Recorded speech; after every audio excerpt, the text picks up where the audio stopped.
ओम नमः शिवाय। मेरे चैनल में आप सभी का स्वागत है। आज के इस वीडियो में मैं आप लोगों को हलषष्ठी व्रत की संपूर्ण जानकारी दूंगी। हलषष्ठी व्रत महिलाओं द्वारा परिवार की सुख समृद्धि और संतान की दीर्घायु के लिए रखा जाता है। इसे देश के अलग अलग हिस्सों में अलग अलग नाम से जाना जाता है। इसे हल छठ, हर छठ, पिन्नी छठ, खमर छठ, राधन छठ, चंदन छठ, लल्ही छठ, तीन छठी आदि नामों से जाना जाता है। यह मूल रूप से षष्ठी माता का व्रत है और बलराम जी के जन्मोत्सव के उपलक्ष्य में मनाया जाता है। बलराम जी, जिन्हें हम श्री कृष्ण भगवान के बड़े भ्राता के रूप में जानते हैं, इन्हें बलदेव, बलभद्र और बलदाऊ के नाम से भी जाना जाता है। वास्तव में ये शेषनाग के अवतार थे। बलराम को हल और मूसल अति प्रिय हैं। यही उनके प्रमुख अस्त्र भी थे, इसलिए इन्हें हलधर भी कहा जाता है और यह व्रत हल षष्ठी कहलाता है। इस दिन किसान हल, मूसल और बैल की पूजा करते हैं।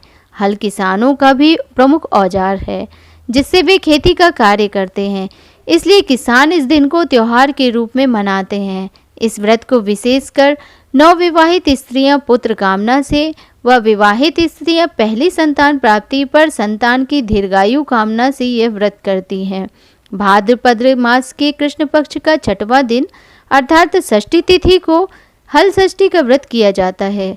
हल षष्ठी व्रत में शिव परिवार अर्थात शिव जी, माता पार्वती, रिद्धि सिद्धि सहित गणेश जी, स्वामी कार्तिकेय, इसके अलावा भगवान श्री कृष्ण, बलराम जी तथा हल षष्ठी माता की विशेष पूजा की जाती है। हल षष्ठी देवी प्रकृति के छठे अंश से उत्पन्न हुई थीं, इसलिए इन्हें षष्ठी भी कहते हैं। बच्चों की अधिष्ठात्री होने से बालदा तथा विष्णु की माया होने के कारण यह विष्णु माया कही जाती हैं। यह ब्रह्मा की मानसी कन्या है, अतः मातृकाओं में इन्हें देवसेना नाम से जाना जाता है। भगवान स्कंद यानी स्वामी कार्तिकेय की प्राण प्रिय पत्नी होने के कारण यह स्कंद प्रिया कहलाती हैं। भगवान षष्ठी देवी को शिशुओं की अधिष्ठात्री देवी भी माना गया है। भगवती षष्ठी देवी अपने योग के प्रभाव से शिशुओं के पास सदा वृद्ध माता के रूप में अप्रत्यक्ष रूप से विद्यमान रहती हैं। शिशुओं की रक्षा करने के साथ साथ इनका भरण पोषण भी करती हैं। ये देवी बच्चों को स्वप्न में कभी रुलाती हैं, कभी हंसाती हैं और कभी खिलाती हैं तो कभी दुलार करती हैं। कहा जाता है कि जन्म के छठे दिन जो छठी मनाई जाती है वो इन्हीं षष्ठी देवी की ही पूजा की जाती है। हल षष्ठी के व्रत में 6 कथाएं की जाती हैं जो इस प्रकार हैं। हल षष्ठी व्रत की पहली कथा, मथुरा के राजा कंस अपनी बहन देवकी को विवाह के उपरांत विदा करने जा रहे थे तो आकाशवाणी हुई कि हे कंस, देवकी का 8वां पुत्र ही तेरी मृत्यु का कारण होगा। ऐसी आकाशवाणी को सुनकर कंस ने देवकी और वासुदेव को बंदी बनाकर कारागार में डाल दिया और वासुदेव और देवकी की 6 पुत्रों को एक एक करके कंस ने मार डाला।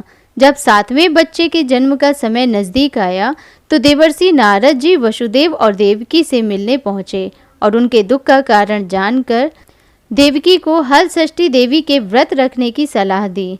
देवकी ने नारद जी से हल षष्ठी व्रत की महिमा व कथा पूछी तो नारद जी ने कथा कहना प्रारंभ किया। नारद जी ने कहा, चंद्रवत नाम का एक राजा था जिसको एक ही पुत्र था। राजा ने राहगीरों के लिए एक तालाब खुदवाया, किंतु उसमें जल सूख जाता था। राहगीर उस रास्ते से गुजरते और सूखे तालाब को देखकर राजा को गाली देते थे। राजा को जब यह सब पता चला तो उसे बहुत दुख हुआ और वह सोचने लगा, मैंने तालाब खुदवाया, मेरा धन व धर्म दोनों ही व्यर्थ हो गया।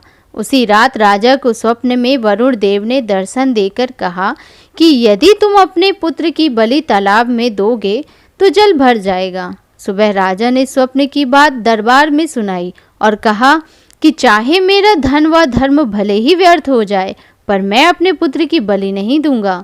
परंतु जब राजकुमार को इस बात का पता चला तो वह सोचने लगा कि यदि मेरी बलि से तालाब में पानी भर जाता है, लोगों का भला होगा। तो यह सोचकर राजकुमार अपनी बलि देने के लिए तालाब में बैठ गया।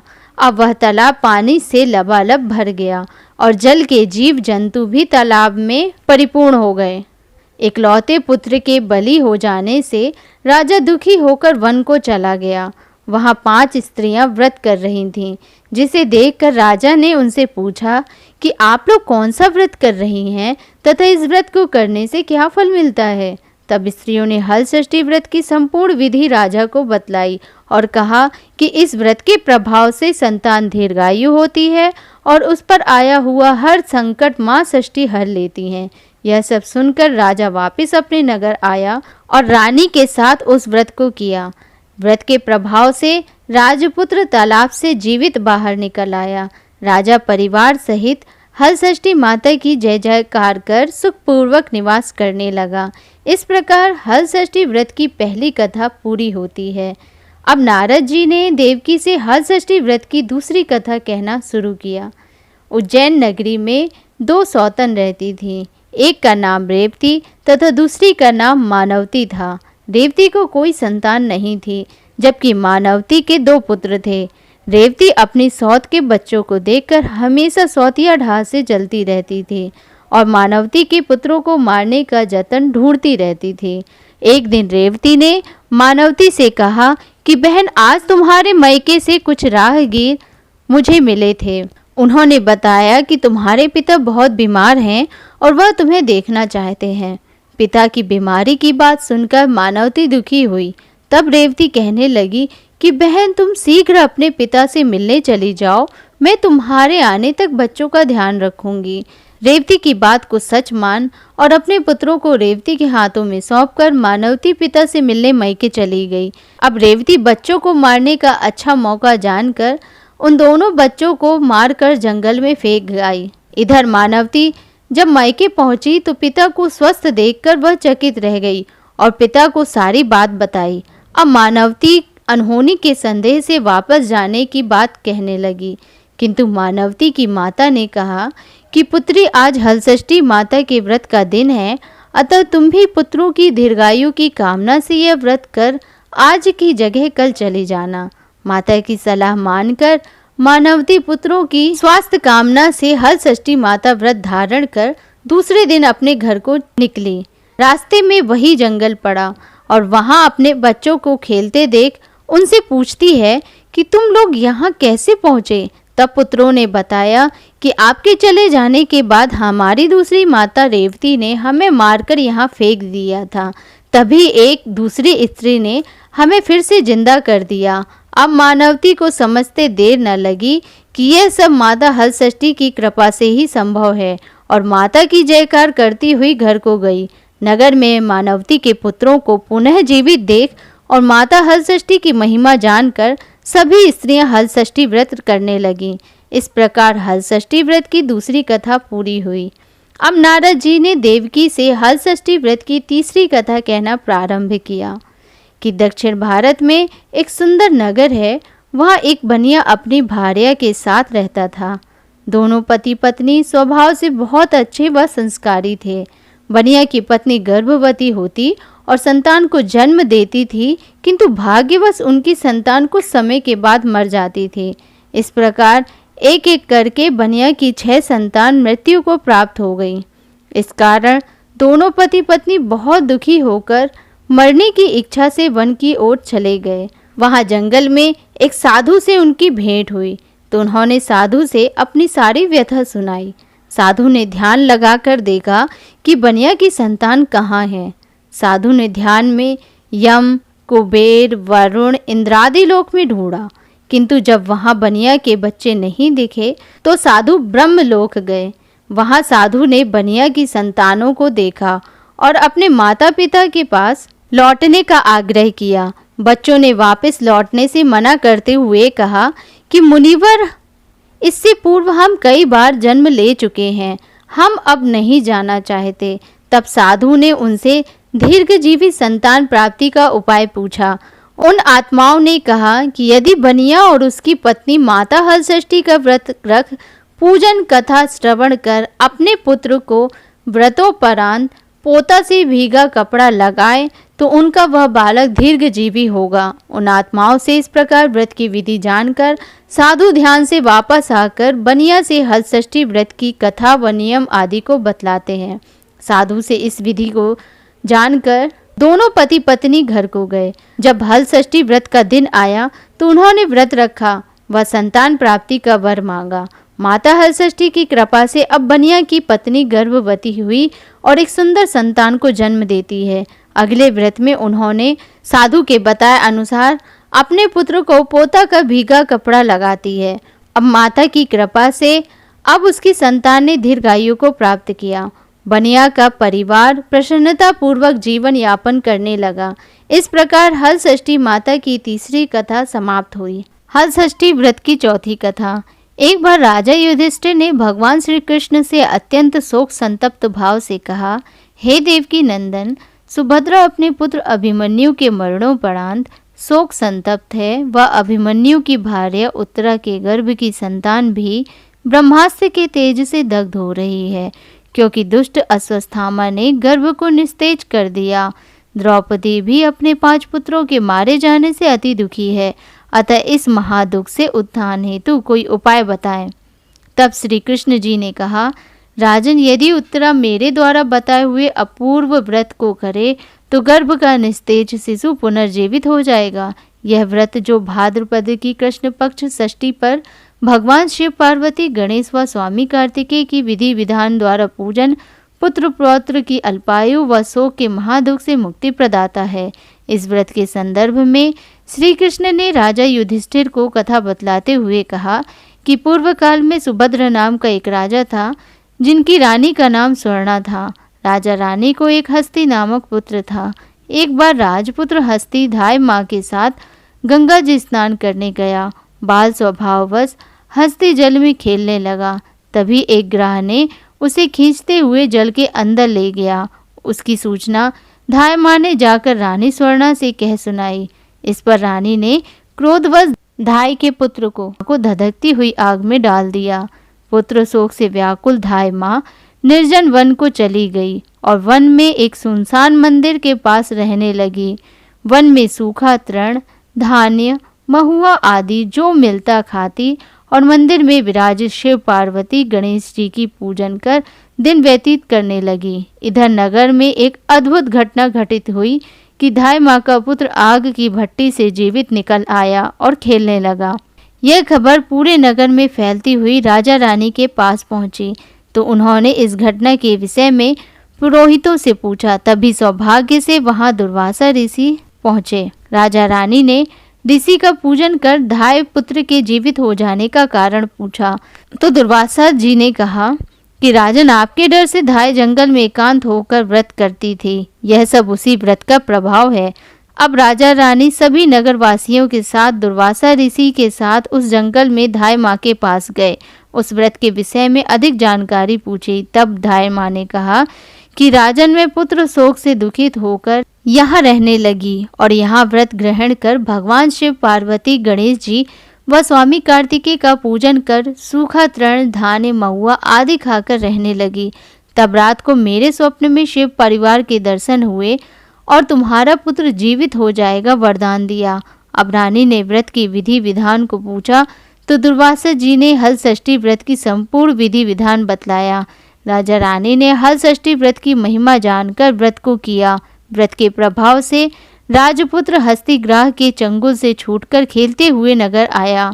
अपने पुत्र को पाकर राजा रानी सुखी हुए और धाय भी पुत्र के साथ प्रसन्न होकर निवास करने लगी। वही बालक हस्ती आगे चलकर परम प्रतापी हुआ और अपने नाम से हस्तिनापुर को बसाया। इस प्रकार भगवान श्री कृष्ण ने युधिष्ठिर से हलषष्ठी व्रत की महिमा का ज्ञान देते हुए कहा कि हलषष्ठी व्रत कथा पहले नारद जी से सुन। मेरी माता देवकी ने इस व्रत को सबसे पहले किया, जिसके प्रभाव से उनके आने वाले संतान की रक्षा हुई। अब भगवान श्री कृष्ण से सुन युधिष्ठिर ने इस व्रत को उत्तरा द्वारा करवाया। व्रत के प्रभाव से उत्तरा का अश्वत्थामा द्वारा नष्ट हुआ गर्भ पुनः जीवित हो गया तथा प्रसव पश्चात बालक का जन्म हुआ, जो कालांतर में राजा परीक्षित नाम से प्रसिद्ध हुआ। इस प्रकार हलषष्ठी व्रत की चौथी कथा पूर्ण होती है। हलषष्ठी व्रत की पांचवी कथा। प्राचीन काल में एक ग्वालिन थी। उसका प्रसव काल अत्यंत निकट था। एक ओर वह प्रसव से व्याकुल थी, तो दूसरी ओर उसका मन दूध दही बेचने में लगा हुआ था। उसने सोचा कि यदि प्रसव हो गया तो दूध दही यूं ही पड़ा रह जाएगा। यह सोचकर उसने दूध दही के घड़े सिर पर रख और बेचने के लिए चल दी, किंतु कुछ दूर पहुंचने पर उसे असहनीय प्रसव पीड़ा हुई।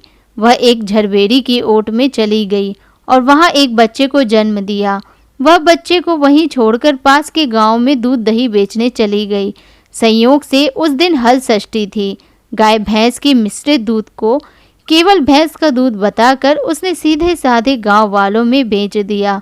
उधर जिस झरबेरी के नीचे उसने बच्चे को छोड़ा था, उसके समीप ही खेत में एक किसान हल चला रहा था। अचानक उसके बैल भड़क उठे और हल का फल शरीर में घुसने से वह बालक मर गया। इस घटना से किसान बहुत दुखी हुआ, फिर भी उसने हिम्मत और धैर्य से काम लिया। उसने झरबेरी के कांटों से ही बच्चे के चिरे हुए पेट में टाँके लगाए और उसे वहीं छोड़कर चला गया। कुछ देर बाद ग्वालिन दूध बेचकर वहां आ पहुंची। बच्चे की ऐसी दशा देखकर उसे समझते देर नहीं लगा कि यह सब उसके पाप की ही सजा है। वह सोचने लगी कि यदि मैंने झूठ बोलकर गाय का दूध ना बेचा होता और गांव की स्त्रियों का धर्म भ्रष्ट ना किया होता तो मेरे बच्चे की यह दशा ना होती। अतः मुझे लौटकर सब बातें गांव वालों को बताकर प्रायश्चित करना चाहिए। ऐसा निश्चय कर वह उस गांव में पहुंची जहां उसने दूध दही बेचा था। वह गली गली घूमकर अपनी करतूत और उसके फल स्वरूप मिले दंड का बखान करने लगी। तब स्त्रियों ने स्वधर्म रक्षार्थ और उस पर रहम खाकर उसे क्षमा कर दिया और आशीर्वाद दिया। बहुत सी स्त्रियों द्वारा आशीर्वाद लेकर जब वह पुनः झरबेरी के नीचे पहुंची तो यह देखकर आश्चर्यचकित रह गई कि वहां उसका पुत्र जीवित अवस्था में पड़ा था। तभी उसने स्वार्थ के लिए झूठ बोलने को ब्रह्म हत्या के समान माना और कभी झूठ ना बोलने का प्रण कर लिया। इस प्रकार हल षष्ठी व्रत की 5वीं कथा पूर्ण होती है। हल षष्ठी व्रत की 6वीं कथा इस प्रकार है। एक नगर में 2 स्त्रियां रहती थीं। दोनों एक ही परिवार की थीं और रिश्ते में देवरानी जेठानी लगती थीं।